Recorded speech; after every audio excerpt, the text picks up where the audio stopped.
Wednesday show. Wednesday show. Wednesday show. Wednesday show. It's where you are in the know. If you come and join us right now, then we'll something. Hello, everyone. We are coming to you live from my condo, as usual. Actually, not as usual, because the last 2 weeks we've been coming to you live from Magic Kingdom.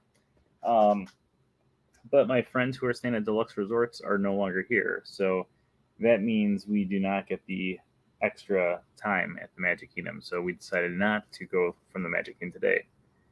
Hey, hey, Alex, we should do this mini golf. I was thinking about it literally right when I was about to go live. I was like, I should write to Alex, see if she wants to do mini golf tomorrow. Send me a message so I don't forget, because I will forget. You know me. Hello. So we're coming to you from my condo. Today we're going to be going through and having it so you guys are choosing the topic of what Disney topic you guys want to have for us tonight. So what we're going to do is we're going to do what we've been doing recently, where I will give you guys one topic. You guys are going to throw two more topics into the poll. So just start throwing your topics out there on what you might want to have out there. I will choose my one topic along with two other topics, and one of those will be our winner. So start throwing those in there. We'll give people a few more seconds here to get on before we start the Wednesday show. Exciting things have happened this week, though, so we'll get into it in our news for the week. But we'll talk a little bit about the crazy challenge, the Me versus You, because I have been on a roll. I got onto my 1100th attraction yesterday. I also got on my 130th attraction today, or 1130th attraction today. Is that right? Yeah. I got on my 150th ride on the People Mover today. So, since January 1st. So not bad. We are quickly steamrolling off to 2000. I don't know when we're going to hit 2000, but we will hit 2000 by the end of the year. I'm hoping we'll hit 2000 by the end of September, maybe. I'm not positive. We're getting it slowly. People are slowly coming on today compared to usually it goes a lot quicker. Okay, so what we'll do is we'll start doing the intro, and then we will go to you guys choosing the topics that we're going to have today. So, hey, howdy, hey. We're going to start the 726th episode of the Wednesday show in 5, 4, 3, 2. Hello, everyone. Welcome. That was loud. 726th episode of the Wednesday show. Today is July 19th, 2023, and I'm your host, as always, Brent Dodge. Hello. Today we're going to be going through, as usual, and having it so you guys are choosing the topic that we are going to be choosing. So start throwing different Disney topic ideas that you want to have us possibly do. We are going to have two of yours along with a third option, and then we're going to go to a vote for you guys to decide what topic you want us to cover tonight. So start throwing your suggestions into the comments below. But of course, before we get into that, let's talk about our news for the week. First off, thank you everyone out there who's been joining us for our Saturday in the Park. If you don't already know, every single Saturday we do a live broadcast from someplace found throughout the Walt Disney World Resort. You never know where we're going to be, but I promise you we are always going to be at Disney. So make sure you join us every single Saturday at 1 o'clock Eastern Time over on my YouTube channel. Speaking of YouTube, holy cow, what an amazing week for you guys and for me, because first off, we've been doing this amazing crazy challenge that's lasting all year long, where it is me versus you guys, where we're trying to have it so I do more attractions throughout 2023 over the amount of subscribers that you guys have on my YouTube channel. And after a very, very, very slow week last week, this past week has been amazing for our subscriber count.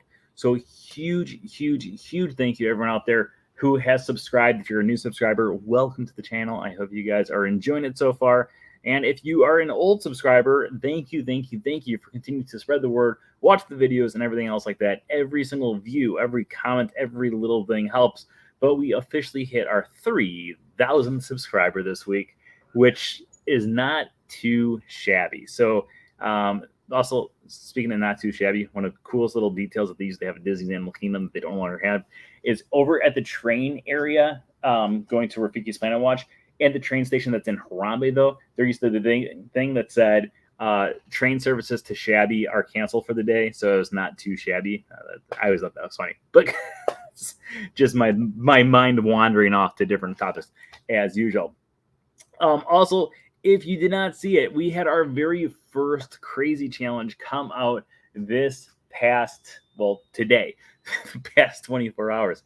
If you guys have not watched it, make sure you check it out after our show tonight. It is writing every single Mad Tea Party teacup in less than an hour. Did I do it? Well, if you watched it, do not give the answer in the chat room. Make sure you go check that out. It was a very crazy challenge, and I am loving this concept of how many things can I do in an hour, or how long would it take to do every single ride vehicle. I have another one in mind, and it's even more insane than doing what I did yesterday. So make sure you keep on checking out our videos. And of course, as always, tonight's episode is sponsored by... Oh, wait, what happened there? It's all about the mouse travel jazz hands. Make sure you stop by. It's allaboutthemousetravel.com for all of your Disney travel needs. All of their services are absolutely, positively, 100%ly free. So make sure you book with them for your next Disney vacation. Also, before we continue tonight, I do want to make two, well, actually it's one announcement, but 2 weeks.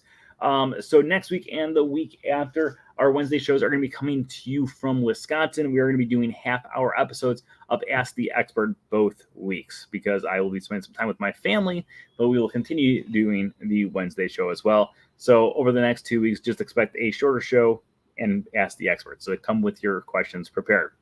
Okay. It's all of our people at. Usually at this point, we're at least 15 to 20 people. And right now we're at 5. So hello, 5 people. So for those 5 people who are in the chat room, well, there we go. Now all of a sudden it went up to 7. So, now we're at 8. So I guess I just had to say it, and then people started to come. So what we're going to be doing tonight is we're going to be giving you guys 3 different topics. You guys are choosing 2 of the topics. So if you're in the chat room right now and you want to have a Disney topic that you want to talk about or learn more about, make sure you throw those topics in right now. You have about 30 seconds to throw your topics in. Otherwise, it's going to be a very dull, very boring show of me just staring at you guys. So the first topic is going to be from me, and that is going to be our continuation of our Disney 100 Years series. So in case you've never joined us for that series before, what we're doing is you guys are throwing out different years from 1923 until 2023, and I am going through the history of the Disney company with you based on the year that you are throwing out. We do have a whole booklet of all the different years in there, and if we've already covered that year, then obviously we skip it and we go to a different year and a different choice. So we can have that one, or we could have... I was hoping that by the time I would finish speaking, someone would throw something into the chat room about a different topic. So we have that one, or anyone? I'm getting my notes ready for the other one too here, because right now it looks like that might be the only option. Where are my notes about it? Oh no, did I delete them? I may have deleted them on accident. Oh, there they are. Oh wait. Any other topics that anyone else wants out there? Bueller? Please, somebody, anybody. We got 10 people out there in the chat room right now, unless the chat room is just not working. Let me pull it up on my other device here and see if maybe...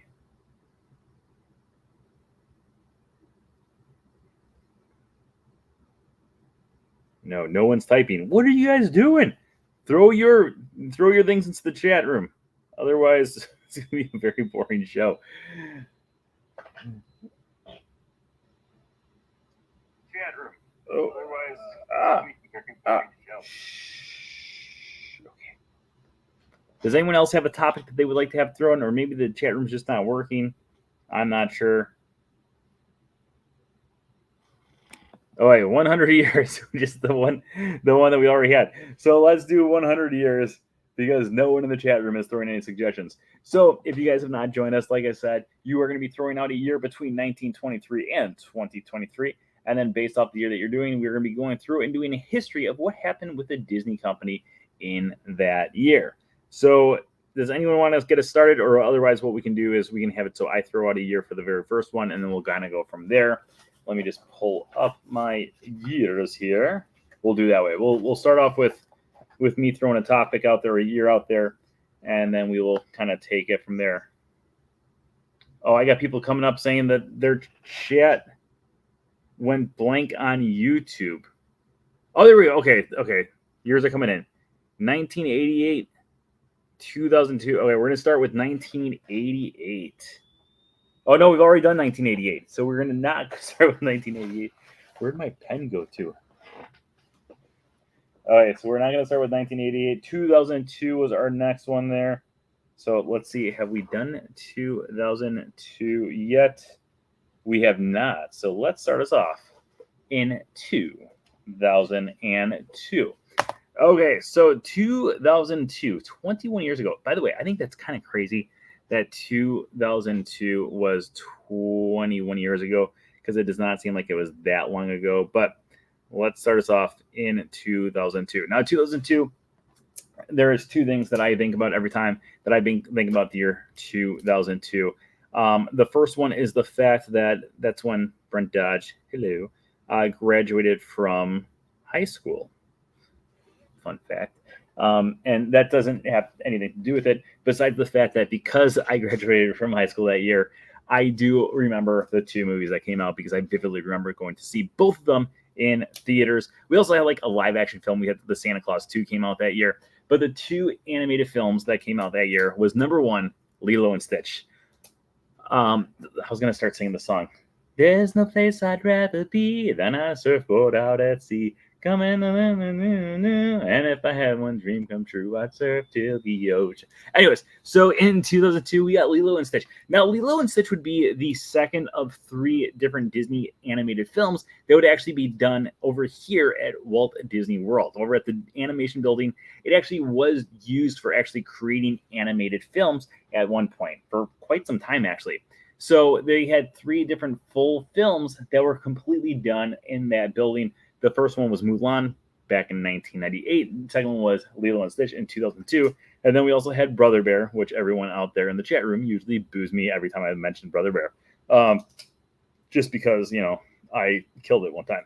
So let's talk a little bit more about Lilo and Stitch. So Lilo and Stitch became a massive hit. It became one of the most popular films of all time. Actually, we talked about Lilo and Stitch for quite some time a few weeks ago on 626 Day.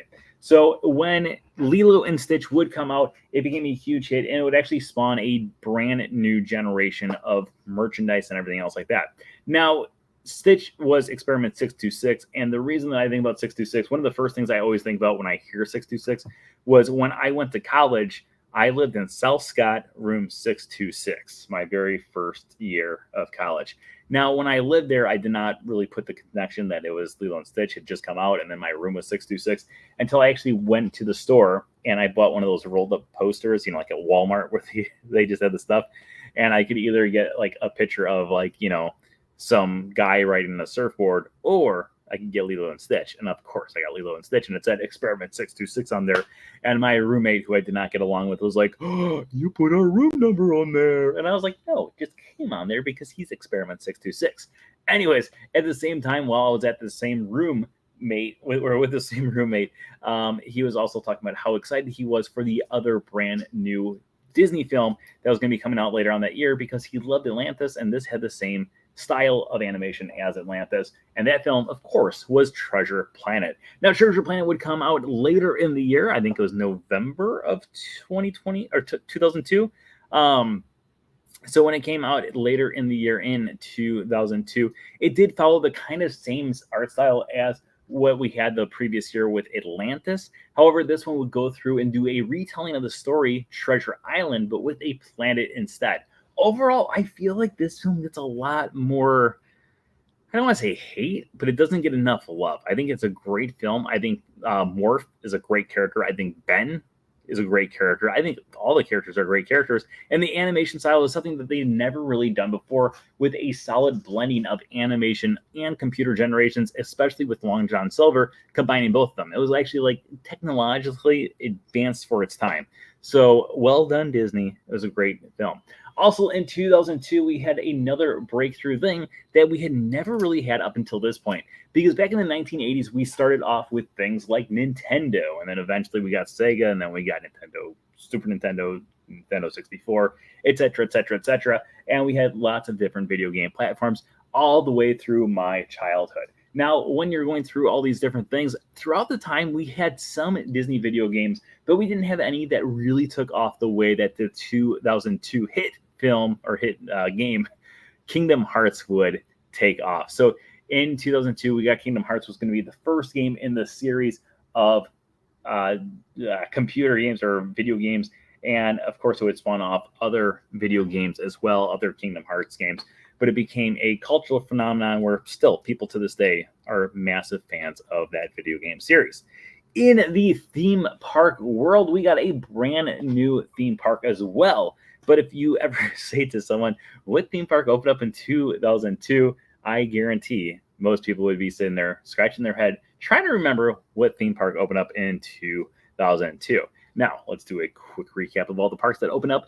Prior to this, in 1955, we got Disneyland. 1971, we got Magic Kingdom. 1982, we got Epcot. 1983, we got Tokyo Disney. 1989, we got Disney MGM Studios. In 1992, we got Disneyland Paris. 1998, we would get Disney's Animal Kingdom. And in 2001, we got California Adventure. In 2002, we got the often forgotten about, the kind of black sheep of the entire theme park family. That's right. We are talking about the one, the only Walt Disney Studios Park. No, Walt Disney Studios Park is the adjacent park to Disneyland Paris, and it is one of those parks that most people don't really know about. I even remember when I was planning my trip to Disneyland Paris about 7 years ago, however long ago. I remember when we were planning it, I completely forgot during the planning stage. It's like, oh yeah, there's a second park too. I forgot that we were going to 2 parks and not just 1 park when we're actually out there. Walt Disney Studios Park started off as a very small park with not a lot to go do. Now, at this time, Michael Eisner was just trying to make more and more theme parks, but he was trying to have it so they did them on a budget. So that's why we got things like California Adventure, and that's also why we got Walt Disney Studios Park. And they were relatively small, relatively cheap parks that were pretty much forgotten about when they were first opened up. Now they are more beloved than what they were at that time. But when we would actually go through and open up this park, there would be a lot of different things that would be similar to how Disney's Hollywood Studios would be. It was a very much theme park movie studio setting. In fact, they actually had the Studio Backlot Tour. They still have the animation building.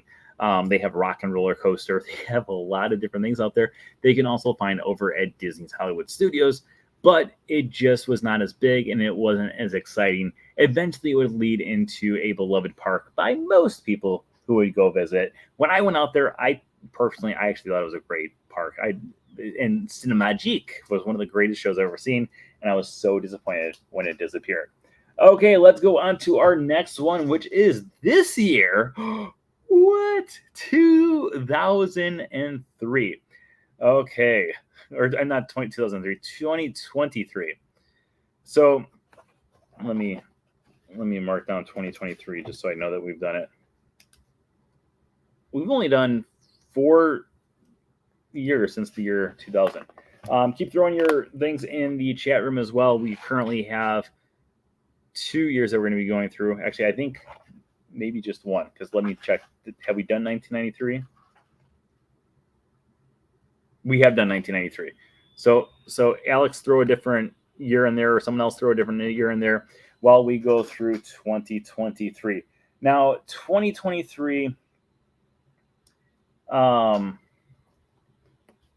2023 is going to be, first off, the 100-year anniversary of the company. And I know what you're thinking, but we're already celebrating the 100-year anniversary of the company. Yes, we are. We've been celebrating since January. However, the company was not founded until October of 1923. So technically, the 100-year anniversary is in October, and it actually is not where we are currently sitting. We are still in the final phase of completing the 100-year journey of Disney. Now, with that being said, there are a few things that have gone on at Disney in the year 2023.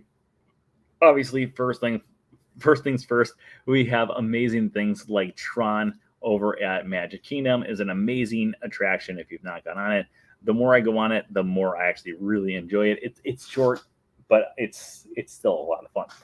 So we have things like Tron open up. In addition to that, we do have some brand new films come out. Actually, this year we have had so many brand new films come out that I have spent more money going to the movies this year than I think I have in previous years. Also, for these guys just joining us, we are going through the 100 years of Disney. If you want to have it so I cover one of the years of Disney's history, throw a year from 1923 until 2023 into the comments, and we will choose your year as long as we have not done it in one of our previous 100-year shows. So, some of the movies that have come out in 2023, we have Ant-Man and the Wasp: Quantumania, which is going to be our third film in the Ant-Man trilogy. If you've gone through and if you've watched it, it's actually today they came out with a special feature about the making of it over on Disney Plus. So make sure you go check that as well. I have not watched that yet. But Quantumania, it wasn't the most exciting of the Ant-Man films, but at the same time, I think it's a big setup for what we're going to be seeing in the near future of the MCU. In addition to that, we got another MCU film, Guardians of the Galaxy Volume 3. Again, another trilogy kind of wrapping up. Again, a great film. Actually, this I think was probably the best Guardians of the Galaxy film. I love all three of them, but for some reason, there's something about this film that I just absolutely love. I think part of it is I absolutely hate the villain. Like not like like he's a terrible villain, but like I hate this guy, and that makes it so much better when you absolutely hate a guy like that. In addition to that, we got The Little Mermaid, which in my personal opinion, I think might be my favorite of the live action remakes that Disney has done so far. There's just something unbelievable about the story choices that they've done. They did a lot of callbacks to the original story, not the animated film, but like the actual original story of The Little Mermaid, which I read years ago. And they had a lot of the different details that were found in that were lacking in the animated film. So I like that they kind of expanded on that.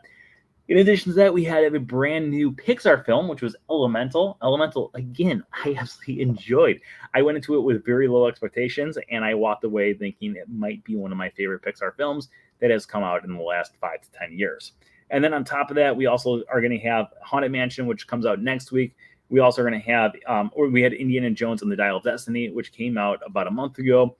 Amazing film. I absolutely loved it. Again, I'm a very easy person to please, though.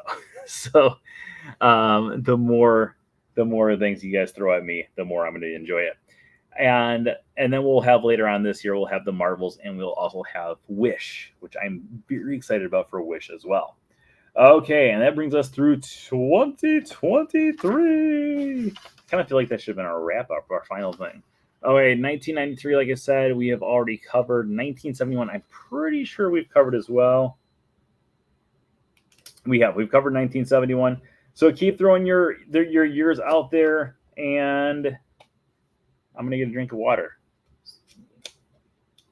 We're getting to that point where we're gonna have it so we're just gonna start. I'll just start listing off years. Is Elemental better than Good Dinosaur? A million times better. Elemental, no joke. Elemental might be. I don't know if it's in my top 5 of Pixar, but it's close to top 5. It's in the upper half of Pixar. I thought it was one of those. I feel okay. So when you go back to like the original Pixar things, like Toy Story, Toy Story 2, A Bug's Life, Monsters Inc., Cars, Finding Nemo, Up, all those like the first like 10 films, I thought were very clever. I think the attention to detail is amazing. And then since then, there's some that are like really well done, and there's some where it's like, it's okay, but there's just not as much detail as you want. Elemental, I cannot wait for it to come out on Disney Plus because I feel like there's so many details in the movie itself that people like myself, like I went to see it, and there were so many things in the background that I was laughing at. I was like, oh, that's funny. Oh, that's funny. Oh, that's funny. But I'm sure I could watch that movie 50 times, and every single time I'd be finding something new that's hidden in the background that would be absolutely hilarious. So, yes. Okay, let's go to our next question here, or our next year here. 1991. Oh, 1991 is a good year. Tale as old as time. Ba-dum, ba-dum. Let me pull up my notes. Do-do-do-do-do. Okay, so in 1991, obviously, because I started singing it, we got Beauty and the Beast. So we'll start off with Beauty and the Beast while I pull up the notes and try to think of the other things that came up here in 1991. So in 1991, we would have Beauty and the Beast would come out. Beauty and the Beast became one of the biggest cultural phenomenons that Disney's ever had. Now, Disney's already had a ton of success throughout the years. When you look all the way back to things like Snow White and the Seven Dwarfs, huge success. And it was the first live action film, or not live action film, it was the first Disney animated film or any animated film ever. And then from there, Disney just kept on raising the bar more and more every single one of their projects. Things like Fantasia, also, and you were bringing like this big symphony into the equation. And eventually in 1991, we got a brand new film called Beauty and the Beast. Now, Beauty and the Beast would actually go on to become the very first ever animated film to be nominated for Best Picture. Now, to put this into perspective, for a while there after 1991, there was no other films that were ever nominated for Best Picture. And they did not have a Best Animated Feature Film until 2001, right? I want to say it was 2001. So in 2001, they added it. And part of the reason why they added it was because of Beauty and the Beast. Because there were people who said, well, it's kind of unfair that you do have these amazing films like Beauty and the Beast, but when they are put against other films like Silence of the Lambs, which would actually go on to win the Academy Award that year, they are kind of, thrown off to the side because they're not taken as seriously because it is an animated film. Even though in reality the storyline's amazing and everything in the film is amazing, except for Belle's fingers. She doesn't have fingernails, and it's always bothered me. Like, there's some scenes where she's got fingernails, but anyways. But now you guys are gonna watch Beauty and the Beast, and you're like, wait a minute, oh my gosh, her hands look weird. And then I'll say you're welcome. But Beauty and the Beast really raised the stakes of what could become a Disney feature film. And after that, the animation history of Disney completely changed for the better. Now, 2 years prior to this, we already talked about maybe not. In 1989, did we talk about Little Mermaid yet? We have not talked about 1989 yet. But in 1989, we received The Little Mermaid, which would go on to become a huge hit as well. And it actually helped pave the ground for what would come in the very near future. And the first thing that would come in the very near future would be Beauty and the Beast, which would go on to, like I said, be nominated for an Academy Award for Best Picture. It would also win the Academy Award for Best Song, Beauty and the Beast. It would also be winning the score for Best Score.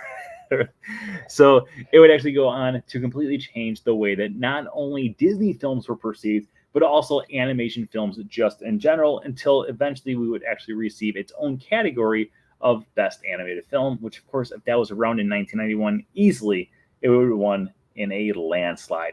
Also in 1991, we got two other films, both of them live action. The first one is probably, speaking of scores, my favorite score in any Disney film, which is The Rocketeer. I love the music in The Rocketeer. I think it's some of the best music that has been ever run around. Now, The Rocketeer is one of those things that's actually a very tricky thing that Disney had to do.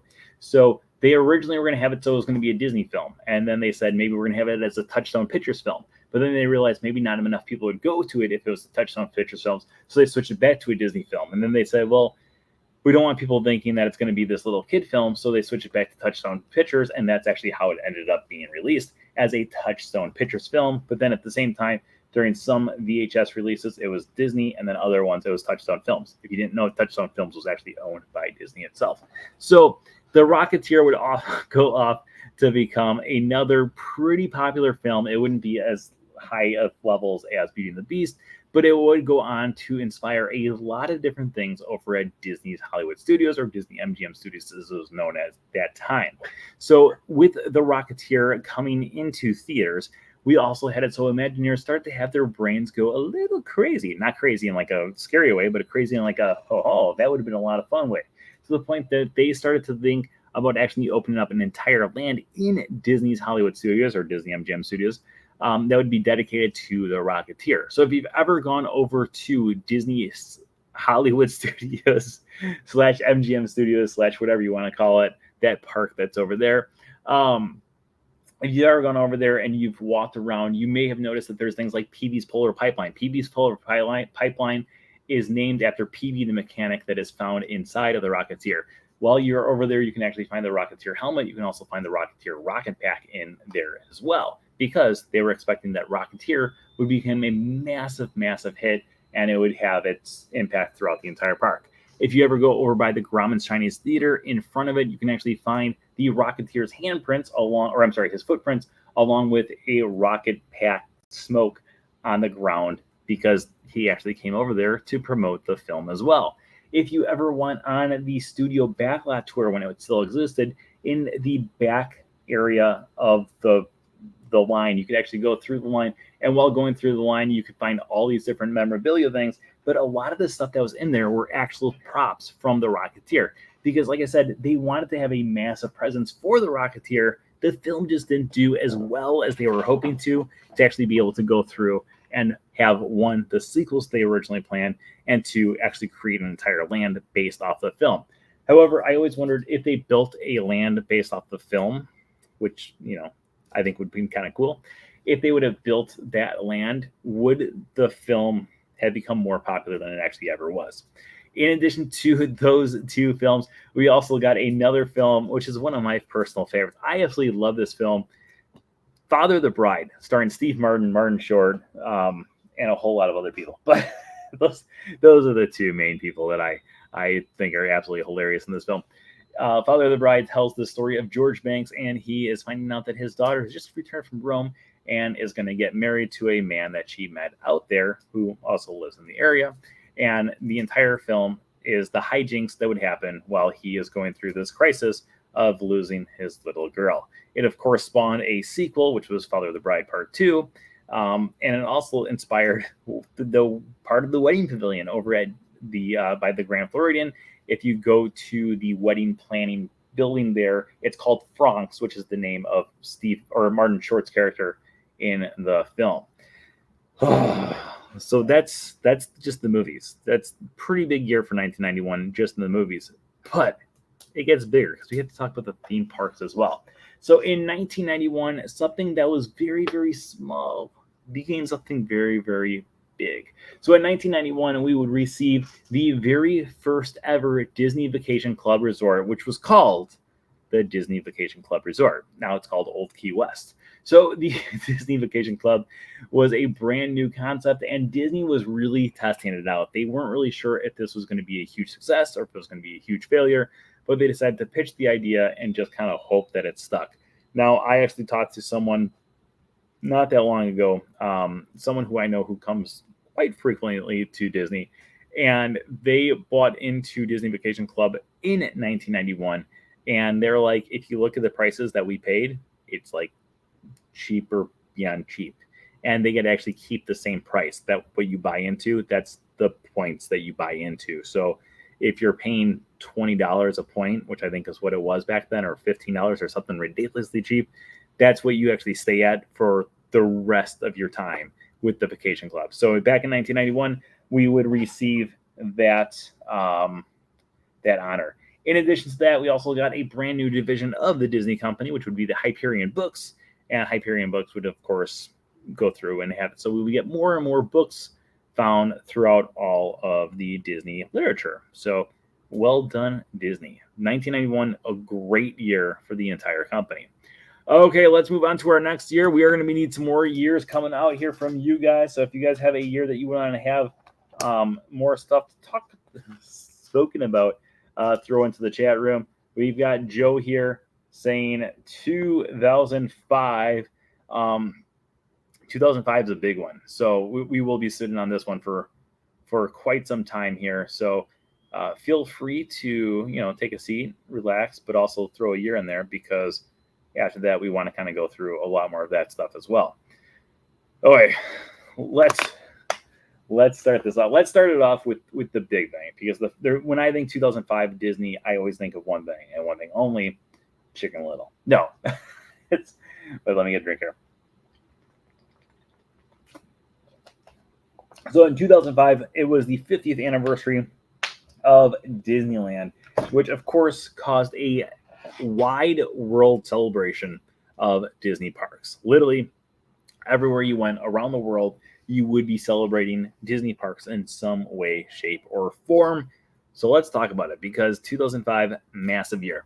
Now, first off, in 2005, when they started to celebrate the year of a million dreams with this big celebration, they decided what they're going to do is every single Disney park around the world was going to receive a gift from a different Disney park around the world. So that is how we got some of the most popular attractions, or not some. We got one of the most popular attractions over here at Walt Disney World. Still to this day, this attraction is insanely popular, and I don't think people ever realize that it's because of the 50th anniversary. So before we get into that, let's talk about Magic Kingdom. So Magic Kingdom received a brand new stage show, which lasted for a pretty brief amount of time. It was called Cinderellabration, and it was okay. It was like a celebration of Cinderella, but also with Mickey and the gang. In addition to that, we also received over at Disney's Hollywood Studios a brand new massive thing that would arrive from the Walt Disney Studios Park, which we talked about earlier today, which was Lights, Motors, Action. Lights, Motors, Action. If you ever did it here at Disney's Hollywood Studios, you're probably thinking, why on earth is this entire thing set in France? It's kind of weird, right? Well, it's because it was a French show. It's actually coming from actual France. And because it's coming from actual France, they kept everything. Like, it's literally the exact same backdrops that were in the one at Disney's Hollywood Studios were the same ones that were found over in Disneyland Paris as well. So if you ever did that show, and if you ever wondered why on earth is the whole thing taking place in France, that's why. Because it was a gift from a different Disney park, and that was the France gift to us.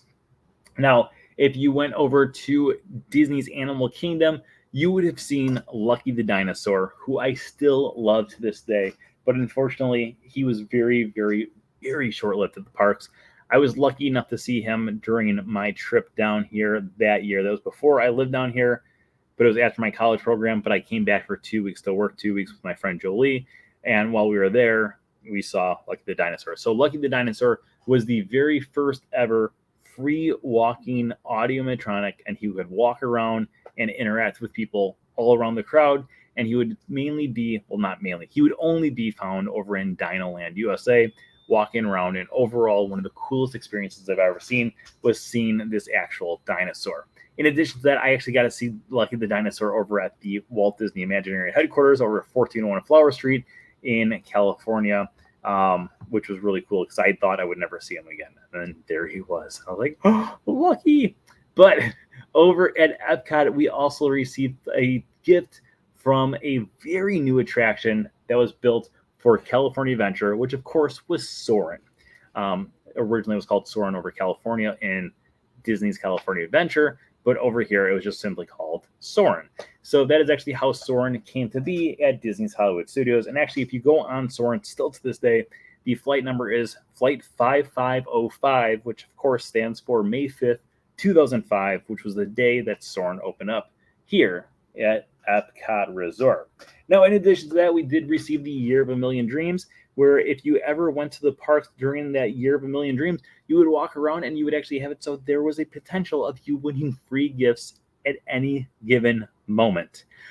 It was so cool. So one time we did win Fast Passes, and then there was another time where I went to Disneyland, and one of my friends had won Fast Passes, and they gave us the Fast Passes as well. So you could just go through and you could win Fast Passes, you win Mickey Mouse ears, or you could even win things like a stay in the Cinderella Castle Suite, or over in Disneyland, you could win a stay at the suite that was found above Pirates of the Caribbean. So overall, the Year of a Million Dreams was amazing, but that's not even close to all the stuff that we have in 2005, because while all this stuff is going on at the Disney parks, we also had a huge shakeup in the Disney Corporation. So at this point, there was a huge turnaround in the Disney company because Michael Eisner had been around for quite some time at this point. It has been about 20 years since he first came on with Frank Wells to the Disney company and became the CEO.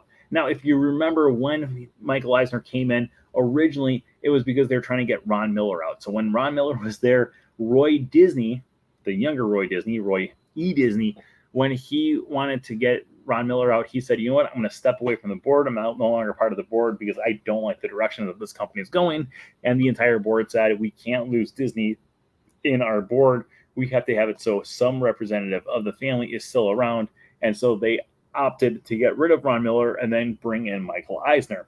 Same thing would happen about 20 years later in 2005.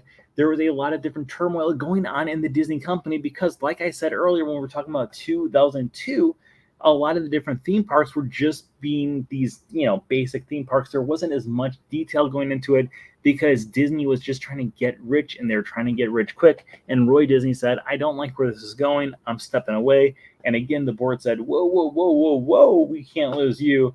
And so they swooped in once again and would actually have it so they got rid of Michael Eisner and brought in Bob Iger. So that's actually how Bob Iger would come through and become part of the CEO of Disney. In addition to that, in 2005, we're still going strong in 2005. Holy cow. Joe, did you know when you said 2005 that we would be having this much stuff going on? In 2005, we also received a brand new theme park over in Hong Kong. We received their first and actually still only theme park in Hong Kong Disneyland, opening up with a lot of different classic attractions that we all know and love from all around the world. But it is still to this day the least visited theme park out of all the theme parks that Disney has, or I guess the resorts, I should say, because things like the Walt Disney Studios Park do have less visitors, but Walt Disney World, Disneyland, Shanghai, and Paris have more visitors than what we have over at Hong Kong. So I know what you're thinking.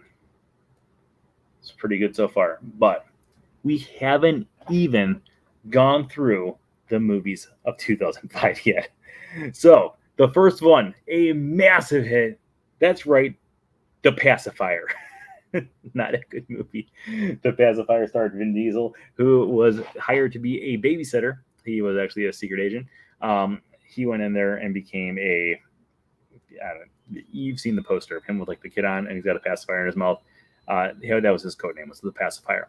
Then in addition to that, we did get a brand new animated film. It would actually become the very first ever Disney full computer generated animated film. Prior to this, everything was hand-drawn up until Home on the Range, which came out the year before in 2004. But in 2005, we would receive the very first completely computer-animated film, which would be Chicken Little, which still to this day, I have a very, very soft spot for. I think it's actually a great film. I know a lot of people don't really like it. I think it's a great film.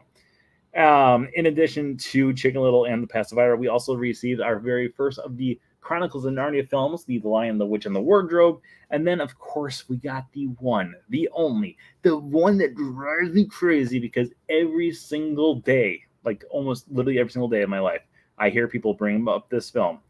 And I'm always like, it's not just that film. There's 4 other films before it. Herbie Fully Loaded. I do like Herbie Fully Loaded a lot. I do think it's a great film. But when you drive Herbie the Love Bug and everyone is like, oh, like the Lindsay Lohan film, I'm always like, there's 4 movies before it. And it drives me crazy. So that, my friends, is the year 2005. Yes. You got a Fast Pass Million Dreams lanyard in Disneyland. That's so cool.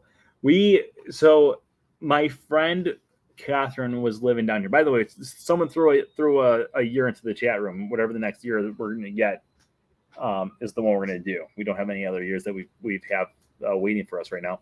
But my friend Catherine, she was living down here in 2005. I met up with her, I want to say early 2006, I want to say. I think that's when I did my marathon.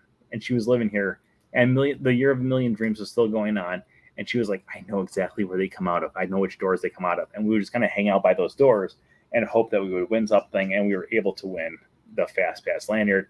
One of my friends, he also had it. So Frank, who you guys know, and his cousin Dave, who some of you probably know, they would go through and in Disneyland, and they would know where all the doors were. And they actually ended up becoming friends with other people who were locals, and they all realized that they're all doing the same thing. And so they're all waiting in different doors. So like, okay, if they come out of this door at this time, that means they're going to come out of this door at a different time. And that means Anyways, really, really cool showcase that they did for that year. I wish they would bring it back because I just think it was cool. One of the people who I actually used to work with at Magic Kingdom when I did my college program, they would go on to become one of the people who would give out the things for the Year of a Million Dreams. And they said it was one of the most gratifying things ever because they were in charge of giving away the Dream Suite a few times, and every time they're like, it was the most deserving people you'd ever meet.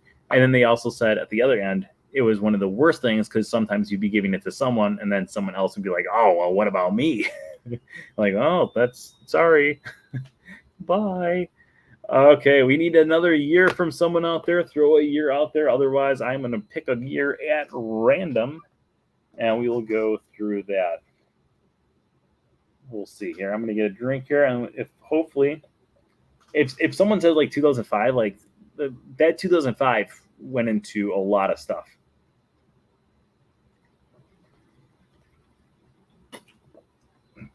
Here's all they do. How do you like the new Bluey episodes? I actually have not seen them yet. I am still going through and getting caught up on all my other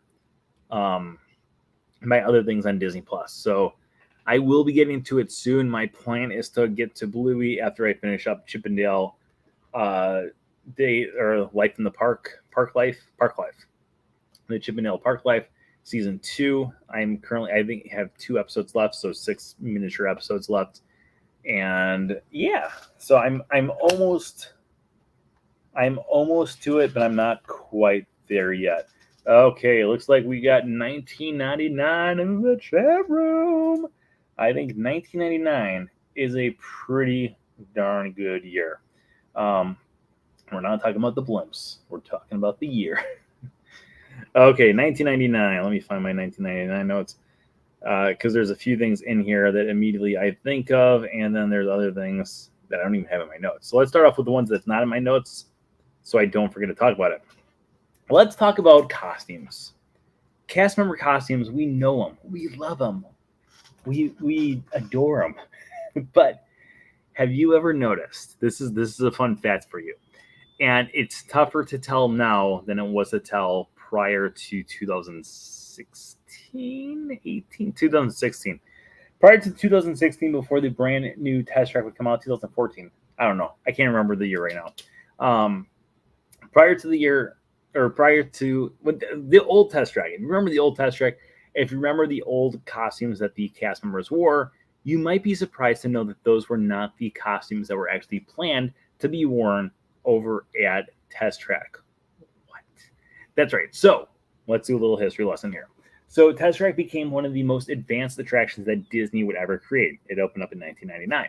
It was not originally planned to open up in 1999. It was actually planned to be open a few years prior. However, if you go on Test Track still to this day, the computer that is in each individual car is enough to power, or it's more powerful than the computer that was used to launch the spaceships to the moon, to actually put the first man on the moon. Which is mind-boggling, like how advanced those cars are, considering the other one sent people to the moon, and this one's just putting it up to 65 miles per hour.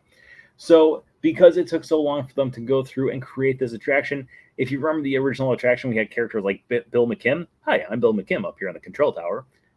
2, 5, and 7. 7? Yeah, 7. I miss the old one so much. The old test track is so much better than the new test track, in my personal opinion. Like, it's cool to build your own car, but it was so much cooler to be like a crash test dummy. That was just the coolest thing in the world. Anyways, when they were going through and creating test track, they wanted to have it so they would go through and have it so the design of the actual costumes for a test track would be similar to a crash test dummy. So they were really cool. Originally, they were supposed to be like this gray with some yellow stripes on there and everything else like that. But because things kept on getting delayed, they had to figure out a brand new thing to do, because in 1998, we would have Disney's Animal Kingdom opening up. And with Disney's Animal Kingdom opening up, we had a brand new attraction called Countdown to Extinction. With Countdown to Extinction opening up, I know we're hopping years right now, but calm yourselves. No one said anything in the chat room. I'm just talking to myself. But in 1998, we had Countdown to Extinction. And one of the problems they were having with Countdown to Extinction was they were trying to figure out what the costumes that the cast members would wear that would make it feel like you were part of this science experiment throwing people back in time. And they weren't really sure exactly what they were going to do. However, the costumes were already created for Test Track, and Test Track designs were not complete, or the ride was not complete yet. And they said, you know what? The costumes for Test Track are really cool, and they would actually fit in with this dinosaur themed era. So why don't we have it so we use those costumes and actually place them over here instead? So they would actually go through and use the costumes that were originally intended for Test Track and be put in for Dinosaur, Countdown to Extinction. And then they actually had to create brand new costumes for the characters or the cast members over at Test Track. So still to this day, if you look at the costumes found over at Dinosaur, they are a little bit different now than they were originally, but they are still similar enough. Those were actually originally going to be the costumes that were used over at Dinosaur. But that's a completely long side story that we didn't really need to go through, but I went through it anyways because fun facts. I love them.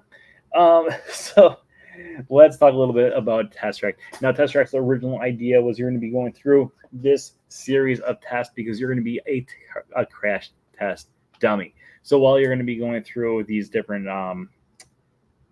things, you would be placed into a car, and it was actually like a test facility. It wasn't like it is now. It's not like where you're going through and actually creating your own car. It was a lot cooler. I like building your car is cool, but that old ride was just, I loved it so much. It was such a cool ride. And just the line itself with all the crash test dummies and things getting smacked all the time. Oh, it was so cool. It was such a cool ride, and I miss it dearly. I really do.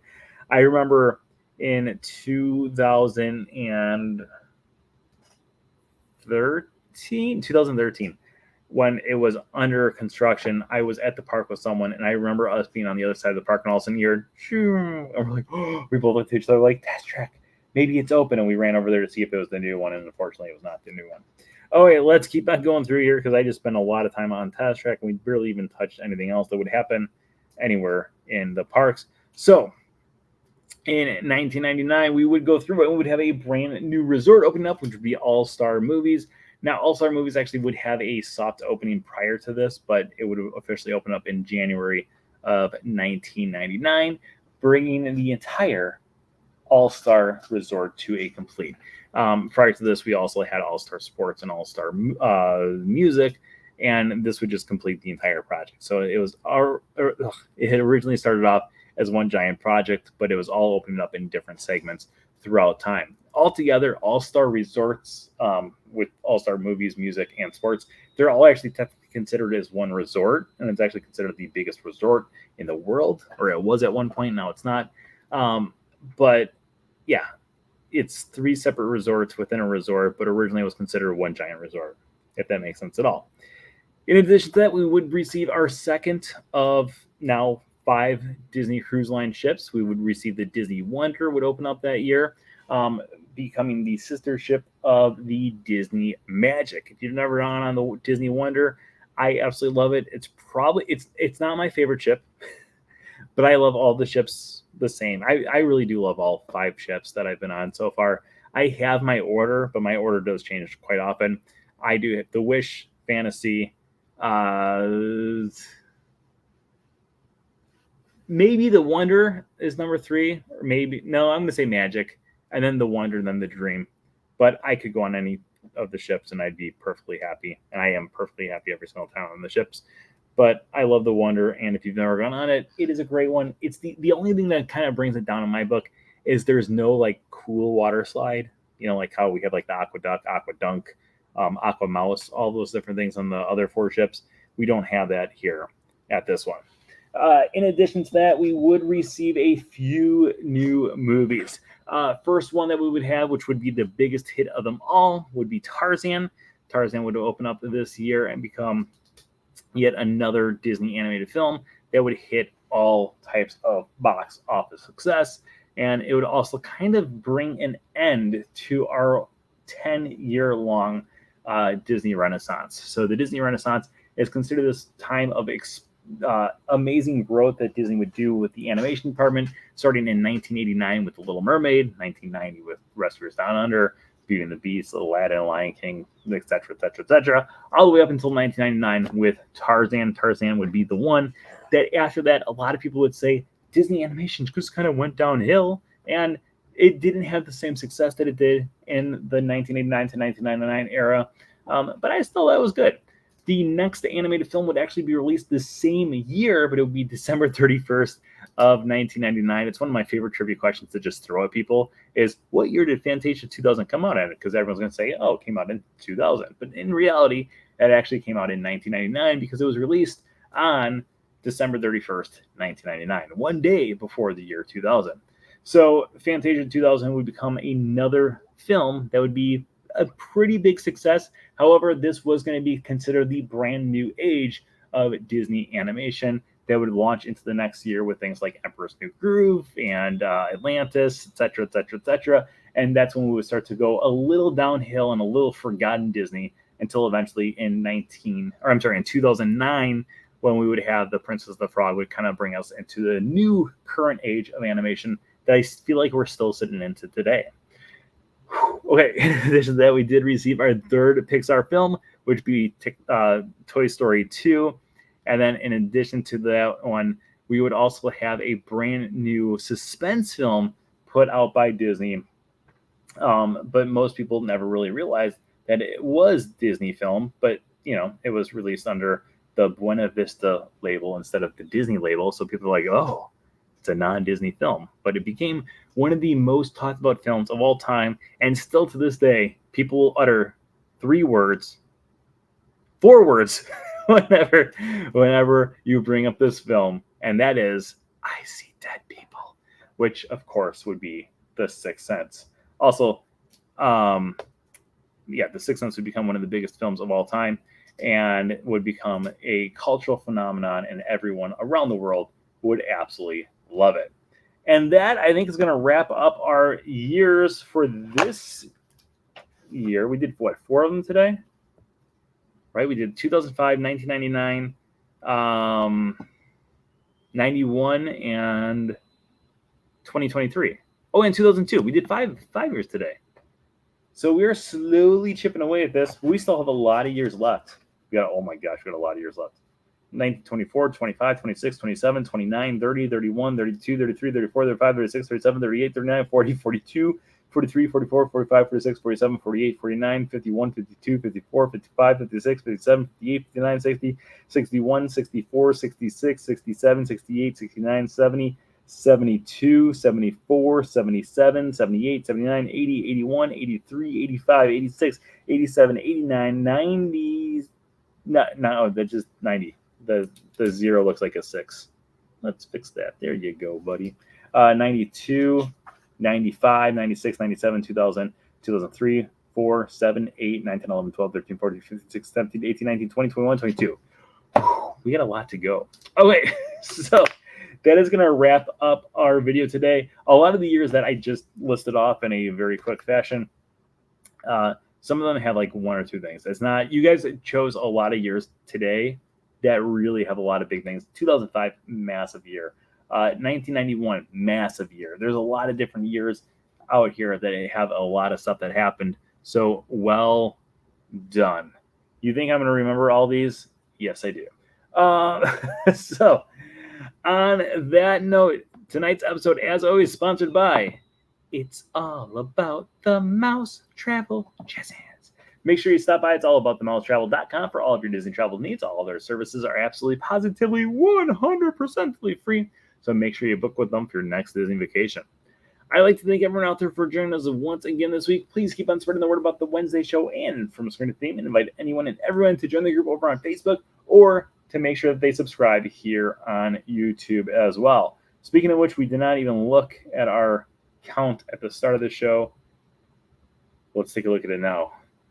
Because, like I said, this week has been huge. So I really greatly appreciate everyone out there who has been taking their time, watching the videos, subscribing. We're at 3,016 subscribers right now. My video from earlier today still is not taken off. My short, our full video, Writing Every Mad Tea Party Teacup, is doing decently. Not great, but not. It's been doing better than recent videos have done. So thank you everyone out there who's been checking that out. If you've not watched that, go check that out after here. If you want to help bring some more views to my channel, go check out one of my playlists over on my YouTube channel as well. Hit play all, and tonight you can fall asleep to the soothing voice of Brent Dodge. Until next time, I hope everyone out there has a supercalifragilisticexpialidocious type of week. And remember that anything can happen if you let it. Until next time, have a great week, everybody. Bye-bye. Goodbye now. Goodbye. Bye-bye now. Goodbye. Bye-bye now. Are they gone? Oh, 1999. This is the last year. This is what this is from. 1999, Toy Story 2. Barbie at the end of the film. That's what I always... Are they gone? Are they gone? Oh, good. My cheeks are just killing me. I just can't stand this.